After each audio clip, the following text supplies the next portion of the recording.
Welcome to Subscribe. Continuously updated. Look, let me tell you something about family dinners. They're never just dinners. They're arenas.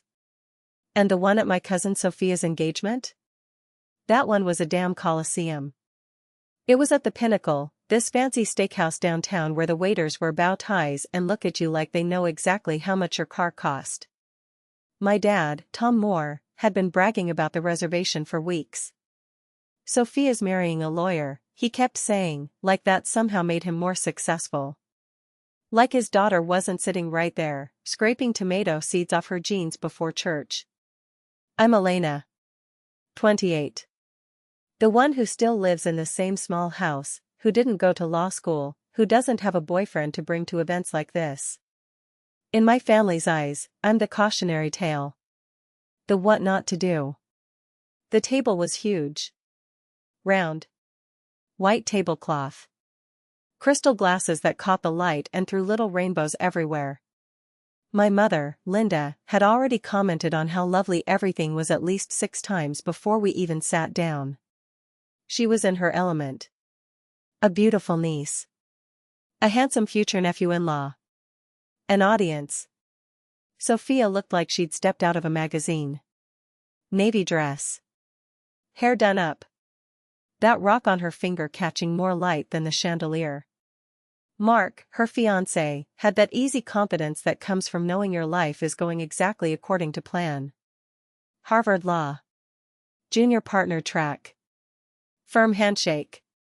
Oh, Elena, Sophia said, as we settled into our seats. You look comfortable. Comfortable. That's what people like Sophia say when they mean you look like you didn't try.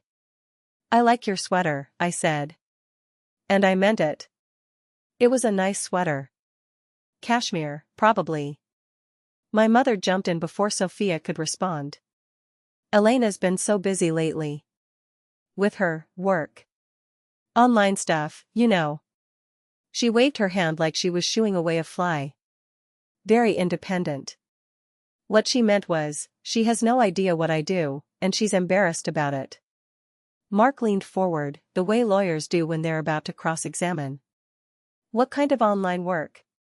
Consulting, I said. Analysis. I help companies figure out where they're losing money, mostly. Huh.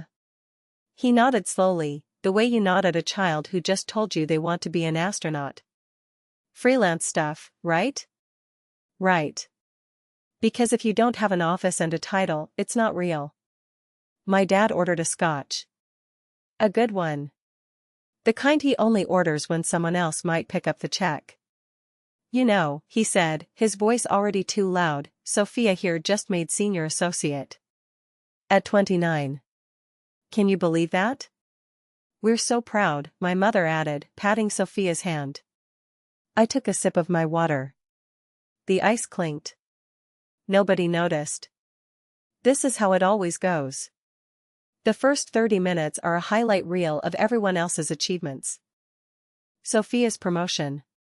Mark's big case. My Uncle Greg's new boat. My Aunt Carol's volunteer work at the hospital. Each announcement a little jewel they set on the table, polished and gleaming. And then they look at me. So, Elena, my mother said, her voice taking on that particular tone.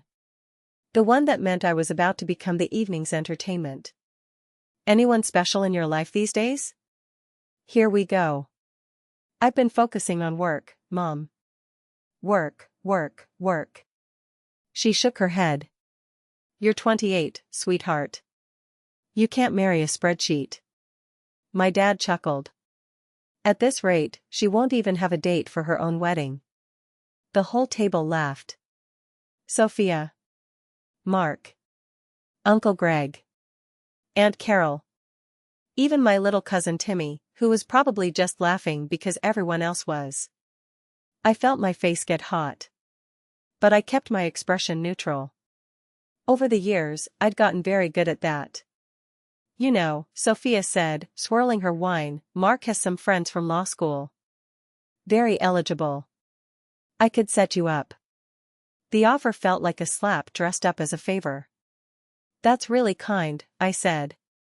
But I'm okay. Okay? My mother nearly choked on her Chardonnay. Elena, sweetheart, you're not getting any younger. When I was your age, I already had you. And look how that turned out, my dad muttered into his scotch. I don't think he meant it to be cruel. Not consciously, anyway. My dad's the kind of man who thinks honesty is a virtue and doesn't notice when it cuts. He'd spent 30 years at the same company, climbing the same ladder, believing in the same rules. Stability. Marriage. The corner office. And here was his daughter, doing something he couldn't explain at dinner parties. I just think, my mother continued, that maybe if you put yourself out there more. You know. Made an effort. I've been on a few dates, Mom. Online dates don't count. She said online the way some people say rats. You're always on that computer, my dad added. In your room. Typing away. What do you even do in there? The real answer? I was saving companies. The company he worked for, specifically. But he didn't know that. Nobody at this table knew that.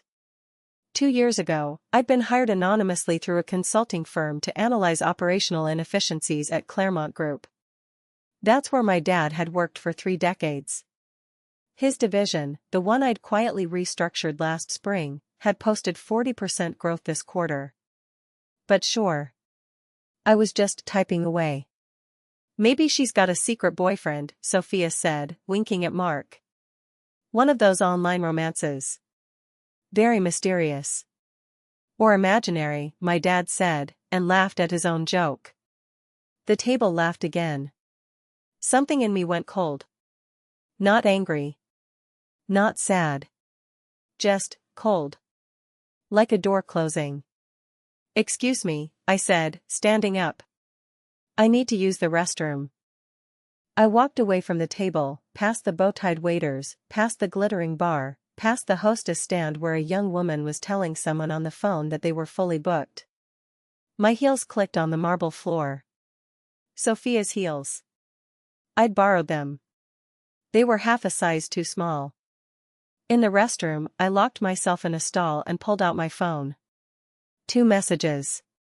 The first one was to my handler at the consulting firm. A simple status update: the engagement dinner is going about as expected. Confirmed delivery for 9 p.m. The Pinnacle, downtown. Private room. Table under Henderson. The second one was to an encrypted address. The kind that doesn't show up in your sent folder. The kind you use when the person on the other end doesn't exist in any public record. Harold, I'll be at the dinner until about 10. If you want to do this in person, now's the time. Otherwise, FedEx the documents to my P.O. Box, E. I stared at my reflection in the bathroom mirror. Comfortable sweater. Minimal makeup. Hair that could use a trim. To everyone at that table, I was the punchline. The failure. The what not to do. But here's the thing about being underestimated. When nobody's watching you, you can build anything. Castles. Empires. Entire new versions of yourself that they'll never see coming. I splashed some water on my face. Took a breath. Walked back out. The moment I sat down, my mother was already mid-sentence. And I just think, at some point, you have to be realistic. Not everyone finds a mark. But you could at least try, Elena. That's all we're saying. I understand, Mom. Do you? She looked at me with something that was almost genuine concern. Because we just want you to be happy. Settled. You know? Maybe she's waiting for Prince Charming, Sophia said, and the condescension in her voice was thick enough to spread on toast. Prince Charming's probably imaginary too, my dad said. More laughter. I smiled. It wasn't a warm smile. But nobody at that table was looking closely enough to notice. The waiter brought the next course. Something with truffle oil and microgreens. The conversation shifted. Sophia's wedding plans. The venue. The flower arrangements. Whether peonies were too spring. And I sat there, eating my $60 appetizer, waiting. Because here's what they didn't know. At exactly 9 o'clock, Harold Vance, the founder and chairman of Claremont Group, the man who had built an empire from nothing, the man even lawyers like Mark read about in business magazines, was going to walk through that door. And he wasn't coming to congratulate Sophia on her engagement. He was coming for me. The question wasn't whether he'd show. Harold Vance was never late.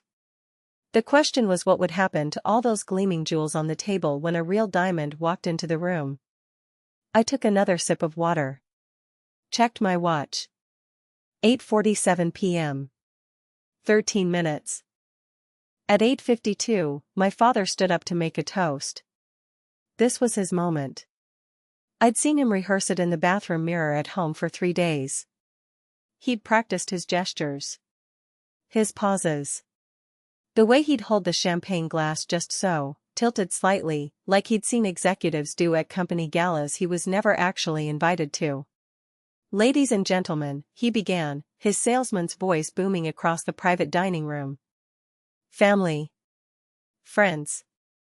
Future family. He gestured toward Mark's parents, who had flown in from Chicago. They nodded politely. Mrs. Patterson had spent the entire evening looking at the restaurant's decor like she was mentally calculating the bill.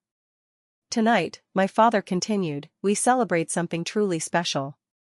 Sophia, my niece, but really, more like a second daughter to Linda and me, has found her perfect match. Applause. Light. Expected. Sophia beamed. Her engagement ring caught the chandelier light and scattered little rainbows across the white tablecloth. Mark put his arm around her shoulders. The perfect couple. The perfect moment. The perfect life. I checked my watch. 8:53, and Mark, my father said, turning toward him, what can I say? Harvard Law. Top of your class. Already making partner track at Morrison & Webb. You're the kind of man every father dreams his daughter will find. He glanced at me when he said this. Just a glance. Quick. Almost imperceptible. But everyone at the table caught it. My mother. Sophia. Mark. The Pattersons. Even the waiter refilling water glasses slowed down for a second. The message was clear, too bad my actual daughter couldn't manage the same. Dad, I said quietly. You're making a toast for Sophia and Mark. Not a performance review. A few nervous laughs. My mother's fork paused halfway to her mouth. My father's smile tightened. Of course, sweetheart. Just saying. When you find someone, if you find someone, we'll celebrate just as much. Maybe more. If. That single word hung in the air like smoke. Sophia jumped in, smooth as always. Uncle Tom, Elena just hasn't met the right guy yet. Some men are intimidated by independent women. She said independent the way someone might say unemployed. Oh, I'm not intimidated, I said, taking a sip of water. Just selective. Selective is good, Mark said, with the kind of smile lawyers give before cross-examination. But you know, my firm has some excellent single associates. Good earners. Stable. I could make introductions. Mark's being modest, Sophia added. He's already made partner recommendations for 2 people. By 35, he'll probably be managing the entire litigation department. The number 35 hung there, aimed directly at me. 28. Unmarried. No real job. No real boyfriend. Running out of time. My mother couldn't help herself. You see, Elena? This is what we're talking about. Sophia's building a life. A real life. With real plans. And what are you still doing exactly? You never tell us anything. I've told you, I said calmly. Consulting. Analysis. Market research. From your bedroom, my mother said. With a laptop. The internet is a powerful tool, Mom. The internet doesn't give you grandchildren. The table went quiet again. Even Mr. Patterson, who had been steadily working through his third glass of Merlot, looked up. Well, my father said, trying to rescue his toast, let's not get into all that now. Tonight is about Sophia and Mark. To the happy couple. To the happy couple, everyone echoed. Glasses clinked. Smiles returned. The machinery of social pretense clicked back into place. But I saw Sophia whisper something to Mark. I saw Mark nod, his expression somewhere between pity and condescension. And I saw my mother dab the corner of her eye with a napkin, as if my single dom was a tragedy worthy of actual tears. 8:56, 4 minutes. The main course arrived. Filet mignon for most of the table. Salmon for Mrs. Patterson, who announced she was doing a cleanse. The conversation drifted to food. To restaurants. To a new place downtown that had a 6-month waiting list. Oh, Mark got us in last weekend, Sophia said, touching his arm. He knows the owner. Handled some contract dispute. Didn't charge anything, of course, it's all about relationships, right? Relationships are everything in law, Mark agreed. And in life. He looked at me as he said this. Purposefully. Meaningfully. Like I was a project. A problem to be solved with the right introduction. That's very generous of you, I said. Using your professional connections to get dinner reservations. Must take years of legal training to pull that off. Mark's smile flickered. Sophia's didn't. My father cleared his throat loudly. Elena. A little gratitude wouldn't hurt. Mark's offering to help you. The least you could do is, I didn't ask for help. You need it, whether you're asking or not. There it was. The plain truth of how they all saw me. A problem. A failure. A 28-year-old woman who needed to be fixed, managed, and married off before she became completely worthless. 8:58, 2 minutes. I looked at my father, this man who had spent 30 years in middle management, who had never once asked what I actually did, who had no idea that his entire department's recent success was built on analysis I'd provided from my bedroom with a laptop. I looked at my mother, this woman who measured human worth in wedding invitations and grandchild announcements, who had never once said she was proud of me unless there was an audience to hear it. I looked at Sophia and Mark, the golden couple, so confident in their perfect little kingdom, never realizing that kingdom's fall. Always. Eventually. You know what, Dad? I said. You're right. Tonight should be about Sophia and Mark. So let's focus on that. I raised my glass. To Sophia and Mark. May your marriage be exactly as perfect as it looks from the outside. A beat of confusion. Was that a compliment or an insult? Sophia decided to take it as a compliment. Thank you, Elena. That's so sweet. She meant it as condescension. I received it as confirmation. 8:59, I excused myself to use the restroom. No one objected. They were probably relieved to have me gone for a few minutes, easier to discuss how to handle me without the problem sitting right there. I walked slowly toward the back hallway. Past the gleaming bar. Past the floor-to-ceiling wine racks. Past the young hostess who had greeted us with such manufactured warmth 2 hours ago. At exactly 8 hours 59 minutes and 30 seconds, I stopped near the entrance. Through the restaurant's glass doors, I saw it. A black sedan. Understated.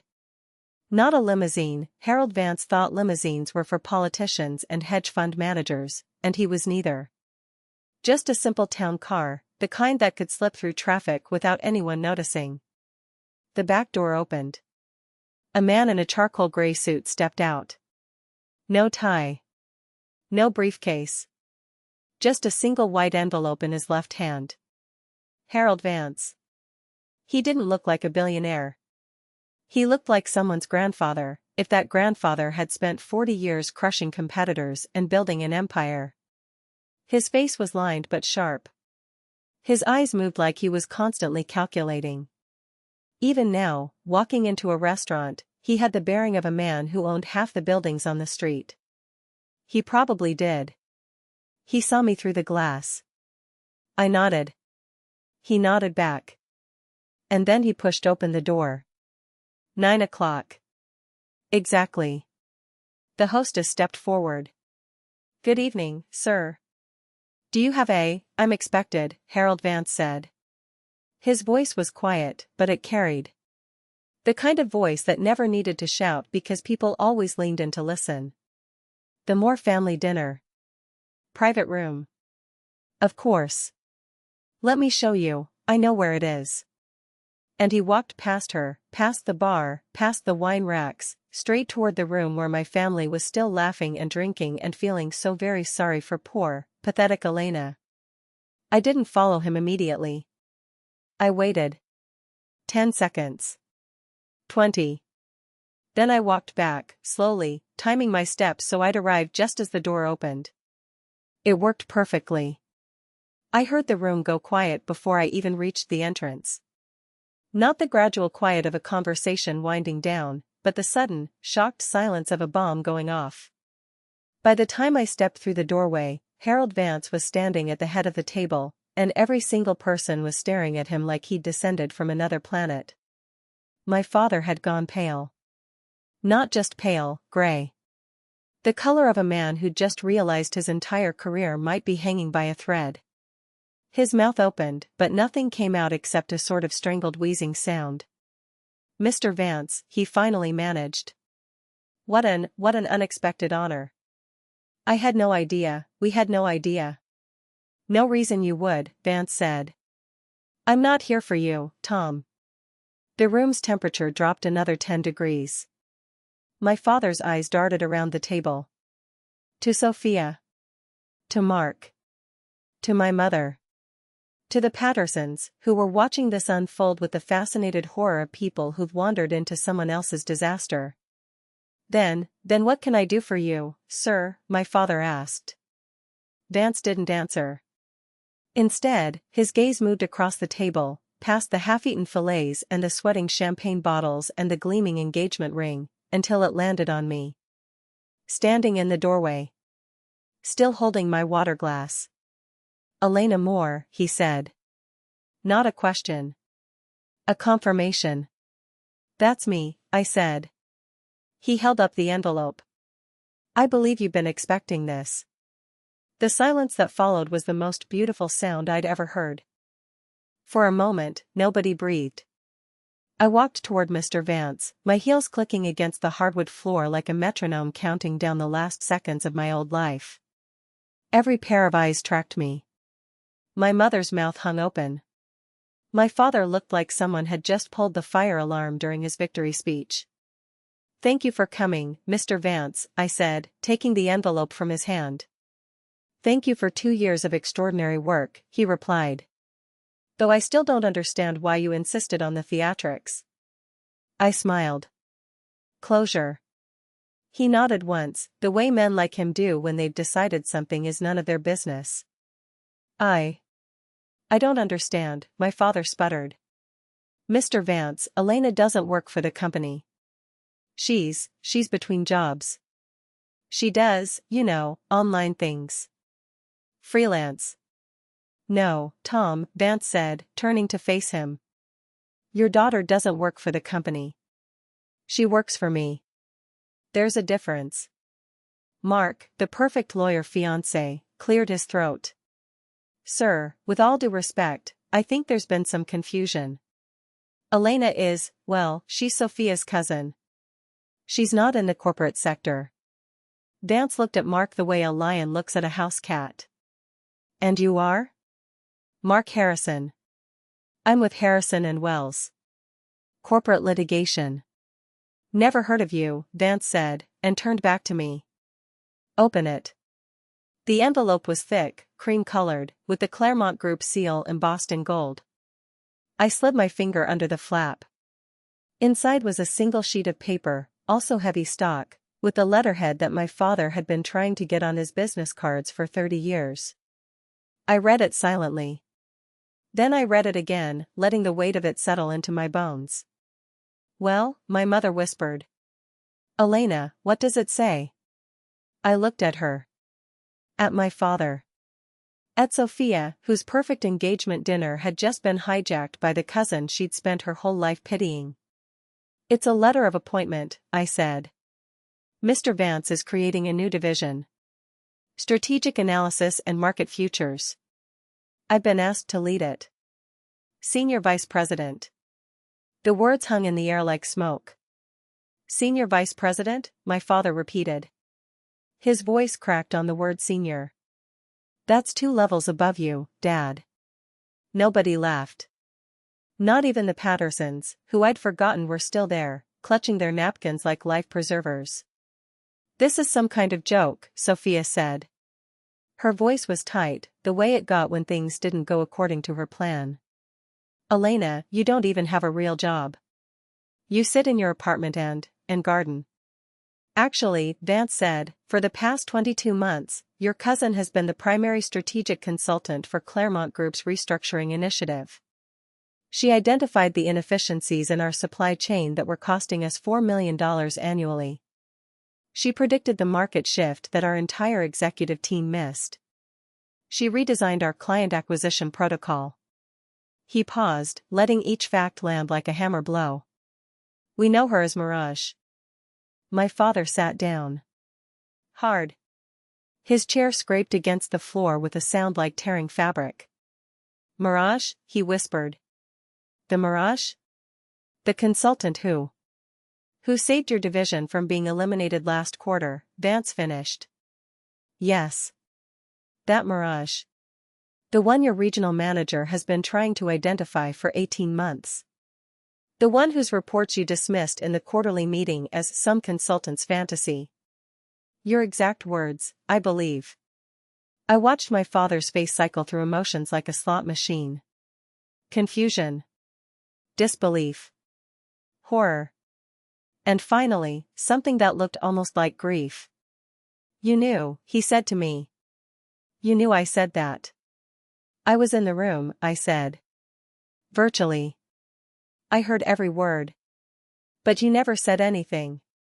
"What was there to say? You'd made up your mind about who I was a long time ago. A title on a report wasn't going to change that." My mother stood up. Her chair wobbled behind her. "I don't. Elena, why didn't you tell us? All those family dinners, all those times I asked about your life, and you let us think." "Let you think what, Mom? That I was a failure? That I was wasting my life? That I needed to find a husband because I clearly couldn't manage on my own?" She flinched. I'd never spoken to her like that before. The old Elena would have apologized by now, would have smoothed things over, would have retreated to the bathroom to cry and then come back smiling. But the old Elena was still standing by the doorway, holding an empty water glass. I'd left her there.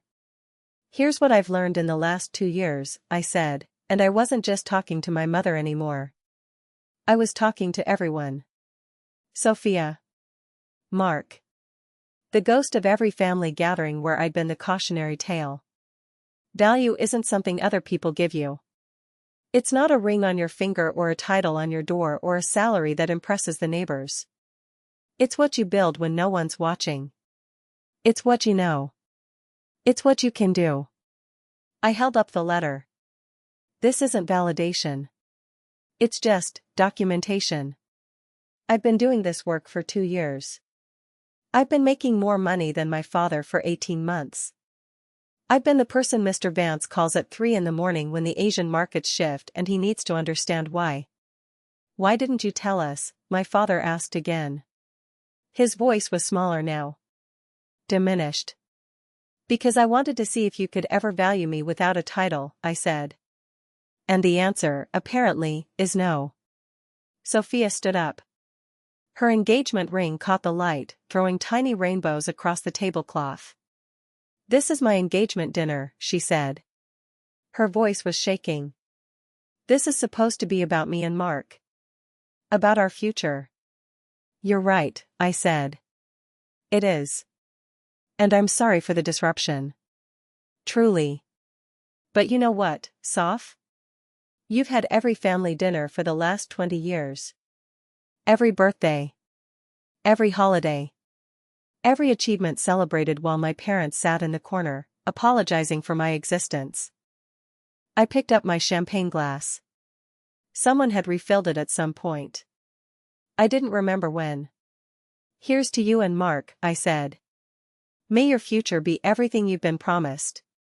May you never have to build yourself in secret, in the dark, while the people who are supposed to love you talk about how disappointing you are. I drank. The champagne was warm and too sweet. We should go, Vance said quietly. The car's waiting. I nodded. I turned to leave, then stopped. Mom. Dad. They looked at me. My mother was crying. My father looked like he'd aged 10 years. I'm not doing this to hurt you, I said. I'm doing this because I can't keep being the person you've decided I am. I'm tired of being the family failure. I'm tired of being the cautionary tale. I'm tired of having to choose between being myself and being loved by you. Elena, my mother whispered. We love you. I know you do. In your way. But your way requires me to be small. And I'm not small anymore. I haven't been for a long time. I walked out of the private dining room, through the main restaurant, past the hostess stand where the girl with the perfect smile was pretending not to stare. Vance walked beside me, silent as a shadow. The car was a black Lincoln, idling at the curb. The driver opened the door. Where to, Ms. Moore? I looked back at the restaurant. Through the window, I could see the private room. My mother was sitting down. My father had his head in his hands. Sophia was gesturing at Mark, her perfect composure finally cracked. The Pattersons were gathering their things, clearly desperate to escape. The office, I said. We have work to do. Vance smiled. It was the first time I'd ever seen him do that. I was hoping you'd say that, he said. The office was quiet at this hour. The cleaning crew had come and gone. The security guard nodded as we walked past, his eyes going wide when he recognized Vance. My office, Vance said. There are things we need to discuss. His office took up the entire corner of the 42nd floor. Floor-to-ceiling windows looked out over the city. At night, it looked like a circuit board, all those lights connected by invisible wires. Sit, he said, gesturing to the leather chair across from his desk. Tell me why you really did it. The dinner. The timing. All of it.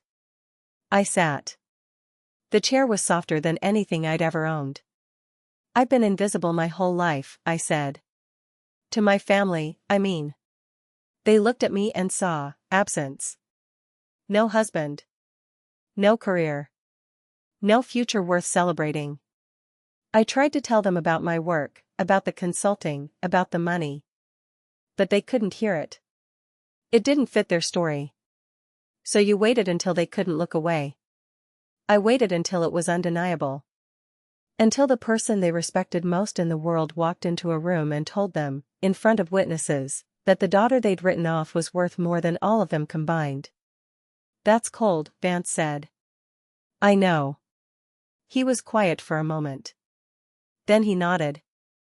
I respect that, he said. Most people never learn to be cold when it counts.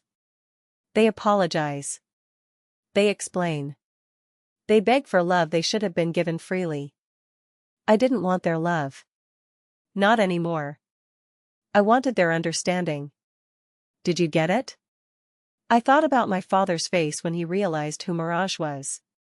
The way my mother's hand had gone to her throat. The crack in Sophia's perfect voice. No, I said. But I got something better. I got to stop pretending. Vance opened his desk drawer and pulled out a bottle of whiskey. Macallan 25. He poured 2 glasses, pushed one across the desk to me. Welcome to the executive team, Ms. Moore. Try not to make the rest of us look incompetent. I raised my glass. No promises. 3 months later, I bought a house. It had a backyard big enough for the tomato garden I'd always wanted, with room left over for peppers and herbs and a patch of wildflowers that the previous owner had let go to seed. I invited my parents to see it. They came. They brought a potted plant, one of those sad supermarket orchids that always die within a week. We sat on the back porch, drinking iced tea, not talking about the engagement dinner or the letter or any of it.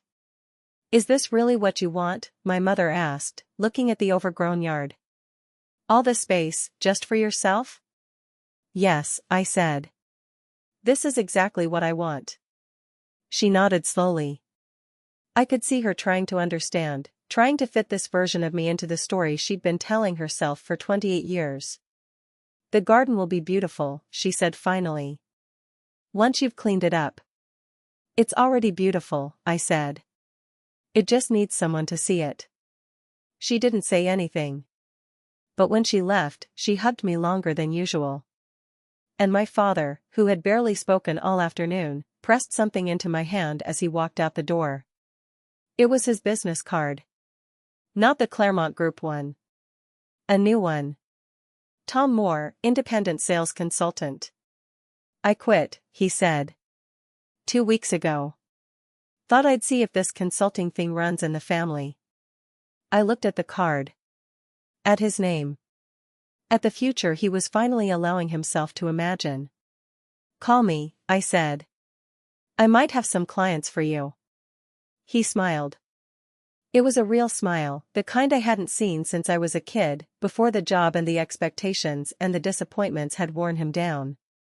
"I'd like that," he said. I stood on the porch and watched their car disappear down the street. The evening was cooling.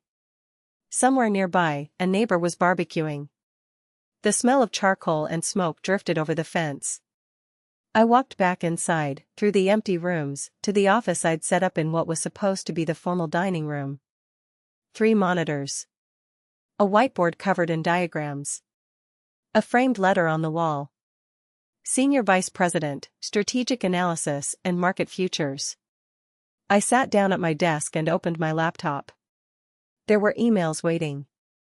Reports to review. A market shift happening in Singapore that needed my attention. I started typing.